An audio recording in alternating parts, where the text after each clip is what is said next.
예, 주간 증시 브리핑 시작하겠습니다. 지난주 증시를 전체적으로 보면 뭐 크게 튀거나 뭐 그런 경우는 별로 없었죠. 그러니까 코스피 정도 빼놓고는 대부분 나라들이 플러스 나는 이제 그런 모습을 좀 보였고, 특히 이제 독일이 8주 연속 올라갔습니다. 그리고 이제 시장이 그래도 밀리지 않고 플러스를 낼 수 있었던 근거에는 이제 각국 중앙은행이 긴축을 좀 조절할 것 같다, 이런 어떤 내용들이 보도가 되면서 지수들이 좀 밀리지 않는, 예, 그 정도의 흐름이 나왔죠. 뭐 주요 지표를 보면 달러가 소폭 하락했고, 이제 긴축 조절 기대감에 2년물 금리 비롯해서 국채 금리가 빠지고, 국제 유가는 이제 중국 코로나 상황 때문에 좀 빠지고, 나스닥보다는 S&P 500 지수나 다우 지수가 조금 더 올라가고, 뭐 금융주라든가 뭐 이런 종목군들이 상대적으로 더 강했다는 의미겠죠. 그래서 전체적으로는 시장이 뭐 큰 변화 없이 조금 이제 반등 조금 더 하는 그 정도의 어떤 흐름이 나왔다. 근데 거래가 전체적으로는 그렇게 많지 않았던 이제 그런 주간이었습니다. 그러니까 미국의 이제 주요 종목들 보면 소매주들이 좀 강했거든요. 뭐 폴로라든가 아니면 이제 갭 같은 의류주를 비롯해서 소매하고 관련된 기업들, 아무래도 이제 블랙 프라이데이 쇼핑 시즌 때문에 그랬는지 모르겠는데 이제 관련된 기업들이 강하고, 에너지주라든가 이제 반도체주들은 좀 주춤거리는, 네, 그런 모습이 좀 나왔고요. 대형주라든가 굵직한 종목들 중에서는 아마존이 지금 4개월 연속 하락하고 있거든요. 그리고 JP모건이, 뭐 금융주들이 4분기에 제일 좋은 편입니다. 그러니까 JP모건이 4분기에만 30% 정도 올랐거든요. 그래서 미증시에서는 빅테크를 비롯한 대형주 쪽보다는 소매주들이 지난주엔 좋았고, 4분기 전체적으로는 금융주가 강했고, 이거 사실 우리 증시에서도 금융주가 4분기에는 강한 편인데, 요게 이제 글로벌 증시에서의 어떤 특징입니다. 뭐 우리 증시 지난주 놓고 볼 때 우리도 보면 시가총액 빅3는 다 빠졌죠. 삼성전자, LG에너지솔루션, 하이닉스는 빠졌는데, 반면에 이제 하나금융 같은 금융주 올라가고 철강업종도 상당히 강하게 움직이고 있었거든요. 근데 그 외에는 뭐 대체로 그렇게 좀 크게 올라가거나 그런 것보다는 이제 우리에서는 대형주들이 좀 수급 불안정에 좀 눌리는 그런 모습을 보였고요. 코스닥 시장에서는 엔터, 그다음에 낙폭과대, 이제 통신 장비 이 정도만 올라갔고, 게임주가 이제 가상화폐 관련된 이슈 때문에 많이 빠지고, 그다음에 2차 전지라든가 반도체 관련된 종목군들도 조금 이제 부진한 그런 모습을 좀 보였습니다. 그래서 전반적으로 뭐 우리 증시도 그렇고 미국도 그렇고 그렇게 활발한 종목 장세라기보다는 일부, 우리나라에서는 금융이나 뭐 철강, 그러니까 미국에서는 소매업체들 이런 것들이 선별적으로 올라갔던 주간이었다. 자, 근데 이제 가장 큰 관심은 이 재료의 위력이 어느 정도 될 거냐. 그러니까 FMC 의사로 공개되고, ECB 의사로 공개되고, 금통위 회의 결정되고 나서 이제 많이 제기가 된 게, 이제 아무래도 금리 인상이 이제는 좀 속도가 느려질 것 같다. 그러니까 12월에는 0.5%포인트가 거의 뭐 확정된 거 아닌가? 뭐 이런 분위기가 나오고 있죠. 대신 이제 최종금리는 예상했던 것보다 높게, 최종금리라는 거는 미국의 금리 인상이 어디서 멈출 거냐라는 건데, 4.6%라는 얘기는 이건 4.5에서 4.75, 미국은 이제 범위로 잡으니까 이게 5% 전후까지, 그러니까 한두 개 정도 단계가 더 금리가 올라갈 것 같다. 그러니까 이런 분위기고요. 근데 더 중요한 건 뭐냐면 미국 연준 내에서 이견이 발생하기 시작했다라는 거예요. 그래서 매파하고 비둘기파 간에 이견이 발생하고 있고, 그 중심에는 경기 침체, 금융 시스템에 대한 문제, 이런 단어들이 나오기 시작했다라는 거죠. 그래서 이런 이견이 발생했다라는 것 자체로 봐서는 제가 보기에는 5% 전후까지 기준금리 과연 올릴 수 있을까? 쉽지 않을 것 같은데, 어쨌든 그러니까 이런 분위기, 여기다 이제 12월에 CPI만 좀 꺾이는 수준으로 나오게 된다라면 어쩌면 5% 안쪽에서 금리 인상이 멈출지도 모르겠다, 이런 기대감이 더 커질 것 같습니다. 근데 어쨌든 연준의 속도 조절론이 지난주 시장에 가장 핫했고, 이번 주까지도 시장에 어떤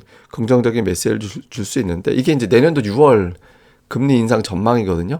지금이 이제 거의 상단이 4%돼 있잖아요. 근데 지금 5.25까지니까 1.25%포인트 정도. 그러니까 연말에 0.5 올린다고 치면 이제 내년도에 0.5, 0.25 이렇게 올리지 않을까, 이런 분위기고요. 그럼 12월까지는 어떻게 될 거냐. 그러니까 이게 되게 중요한데, 6월까지는 금리를 어쨌든 올릴 것 같은데 여전히 내년도 하반기에는 금리를 내릴 거야. 그러니까 이렇게 전망하는 것보다 단계가 다 아래 단계로 내려가 있잖아요. 12월에는. 그래서 이제 인플레이션이 꺾일 수 있을 것 같고, 그러면 내년도에는 경기 때문에 금리를 인하할 거야, 하반기에는. 그러니까 이런 기대감이 있거든요. 그래서 이런 기대감이 이제 지난주의 시장, 그리고 이번 주에 투자자들에게 은근히 이제 기대감을 계속 유지시켜주는, 예, 그런 상황이 될 수도 있다. 근데 뭐 이번 주에 나오는 이제 지표가 중요하겠죠. 그래서 어쨌든 시장 분위기는 이게 이제 투자자들의 머릿속에 좀 각인이 됐다. 이렇게 볼 수 있겠습니다. 차트를 좀 보면 미국의 S&P 500 지수 분기 차트입니다. 분기 차트. 지금 이번 분기에만 12% 오르고 있는데 2020년 2분기 이후에 분기 상승으로는 최고 가장 높이 올라가는 그런 상태가 나오고 있거든요. 근데 이제 문제는 뭐냐면 투자자들이 그래도 확신이 없어요. 왜냐하면 이 200일선, 그러니까 200일선 위에 머무르느냐 아래 머무르느냐에 따라서 강세장, 약세장 그렇게 구분을 하거든요. 근데 아직까지 올해 들어서 200일선 위로 시원스럽게 넘어간 적이 없었어요. 지난 8월 반등에도 200일선에서 맞고 떨어졌잖아요. 4,057포인트 정도 되는데 이번에 과연 저걸 넘길 수 있을 거냐. 이걸 넘어가게 되면 조금 양상이 또 달라질 수도 있죠. 그래서 요 S&P 500 지수 200일선 중요하고요. 그 다음에 이거는 소형업종 지수 코스피에. 소형업종 지수가 지금 5주 연속 올라가고 있고 6주 연속 양봉이거든요. 근데 6주 이상 올라간 거는 2021년 5월 이후에 없었어요. 그러니까 지난번에도 이제 4주 올라갔다가 이제 꺾였었거든요. 그래서 만약에 이번 주에도 이제 5주 연속 올라가게 되면 그러면 이제 소형업종 지수에 대한 어떤 흐름이 또 이제 이거 기술적 반등이 아니라 완전히 바뀌었구나 이렇게 또 분위기가 형성될 수 있거든요. 그래서 이번 주에도 과연 소형업종 지수가 계속해서 밀고 올라갈 수 있을지 이것도 좀 볼 필요가 있고요. 그 다음에 이제 특징적으로 우리 증시에서는 지금 철강업종이 이제 중요한 저항대를 따박따박 돌파하면서 강하게 올라가고 있고 최근 8주 중에서 7주 올랐고요. 4분기 들어서 25% 올랐거든요. 그래서 우리 증시에서는 지금 철강업종이 이제 알게 모르게 이게 뭐 내용을 비롯해서 뭐 여러 가지 어떤 이슈가 있어서 그렇겠지만 어쨌든 가장 강하게 올라가고 있는 주요 업종이다. 이렇게 우리가 볼 수 있겠고 요 구도가 이제 이번 주에도 계속 이어지는지 볼 필요가 있는 것 같습니다. 그다음 이제 수급에서는 외국인들이 잠깐 매도했는데 다시 매수로 돌아서긴 했어요. 근데 지난주에 미국에 휴장이 있고 해서 외국인들이 활발하게 참여할 때가 아니거든요. 근데 이번 주에 이제 미국이 정상장으로 돌아오니까 외국인들의 매매 비중이 높아질 겁니다. 매매 비중 높아지면서 주간 최소 1조 원 이상의 매수를 해준다라면 이제 조금 숨통이 더 트일 수 있거든요. 지금 아리까리하게 돼 있어서 외국인 투자들이 이번 주에 좀 매수를 해줄 건가. 근데 지난주 글로벌 주식형 펀드는 요 이제 주황색 버튼 보시면 되는데 요 화가 매도, 그러니까 자금이 유출되고 있거든요. 전체적으로는. 근데 유출되고 있는데 신흥시장 쪽은 유입이에요.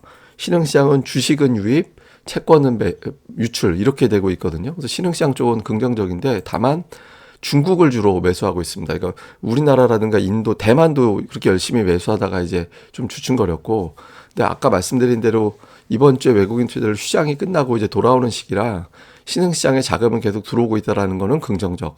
근데 이제 중국을 계속 볼 거냐 아니면은 이제 그 2주 전까지 가장 많이 매수했던 한국으로 다시 돌아올 거냐 요걸 좀 볼 필요가 있죠. 그래서 이번 주에 외국인들이 2천억 원 이상의 매수를 할지 아니면 중국만 강하게 갈지. 사실 중국이 경기가 좋다라고 평가가 되면 우리나라도 이제 긍정적인 효과를 이제 노릴 수는 있긴 하거든요. 그래서 요 구도를 좀 같이 잘 볼 필요가 있습니다. 그래서 이제 이슈를 좀 보면 그러니까 미국의 이번 주 고용지표 나오죠. 예상치가 20만 명 일자리, 실업률 3.7. 여기서 만약에 20만 명 이하가 나오고 실업률이 한 3.8이나 이렇게 나오면 고용도 피크를 쳤다.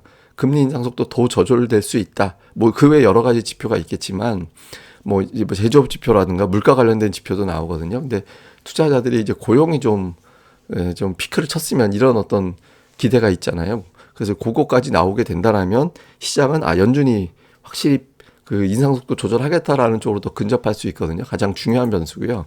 그리고 이번 주에는 이제 또 그분이 오시죠. 30일 날 파월 의장이 연설하거든요. 그러니까 시장이 뭐 보나마나 또 매파적인 발언할 거고 올해 들어 하반기 들어서는 파월의 발언만 나오면 시장에 좀 출렁거리는 그런 경향이 있었거든요. 그래서 파월 의장의 어떤 연설이 하나의 고비가 될 텐데 시장이 어떻게 반응할지 이것도 그럼에도 불구하고 이겨내면 이제 진짜 S&P 500, 200일선 넘어가는 거죠. 그리고 올해 12월이 이제 시작되잖아요. 최근 3년은 양시장 다 올랐거든요.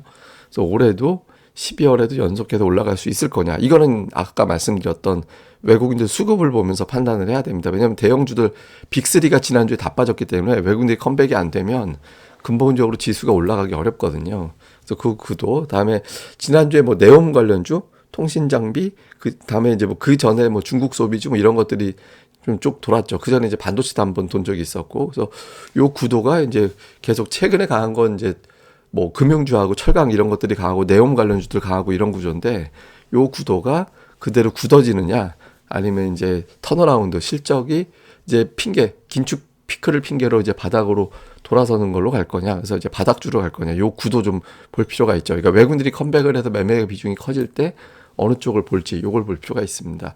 그다음에 이거는 제가 놀라운 걸 보게 되는데 올해 주요국 상승률 중에서 다우가 5.5%밖에 안 빠졌어요. 예, 보통 우리가 하락장이라고 하면 나스닥 같이 이렇게 많이 빠져야 되는데 다우가 별로 안 빠졌죠. 뭐 쉐브론이라든가 맥도날드라든가 캐터필러라든가 이런 종목군들이 연중 최고치 근처라서 그 영향이 있긴 하거든요. 근데 일부에서 어떤 보도도 있었냐면 하다가 다우가 연말에 플러스로 끝날지도 모른다. 그러니까 이런 어떤 분석까지 나오고 있거든요. 그러니까 이게 다우가 튀게 그냥 움직이는 건지 아니면 다우를 따라서 나스닥이 딸려서 가고 그에 따라서 이제 가장 많이 빠진 코스닥도 딸려서 갈 건지 이게 이제 되게 중요하거든요. 근데 그 키는 제가 보기에는 미국에서는 뭐 테슬라, 마이크론 테크놀로지, 애플 뭐 이런 기업들 있죠. 그러니까 이런 쪽, 그러니까 빅테크로 분류가 되는 종목들이 힘을 내야 나스닥이 이제 다우 따라가겠다 이런 분위기가 나올 수 있거든요. 왜냐하면 다우를 끌고 간 종목군들이 사실 뭐 연결고리가 나스닥 쪽하고 연결고리가 있는 종목들이 아니잖아요. 예, 그러니까 이제 결국에는 애플이나 뭐 테슬라나 마이크론 테크놀로지가 힘을 써줘야 이제 우리 증시도 살아날 수 있겠죠. 그래서 그 종목들이 이제 살아나 주는지, 그러니까 다우가 거기까지 결국에 자석까지 끌고 갈 수 있는지 요 구도를 좀 주목해 볼 필요가 있는 것 같습니다. 그래서 이번 주에 이제 요 흐름 한번 보시고요. 그다음에 제가 네이버에서 고릴라 리서치라고 검색하시면 저희 카페에 오실 수 있고요. 그리고 독립 리서치를 드디어 시작을 합니다. 그래서 이번 주 잠깐 또 체험반 뭐 자유롭게 등급하고 무관하게 다 보실 수 있으니까 많이들 방문 가입 부탁드리겠습니다. 예, 그럼 감사합니다. 저는 다음에 뵙겠습니다.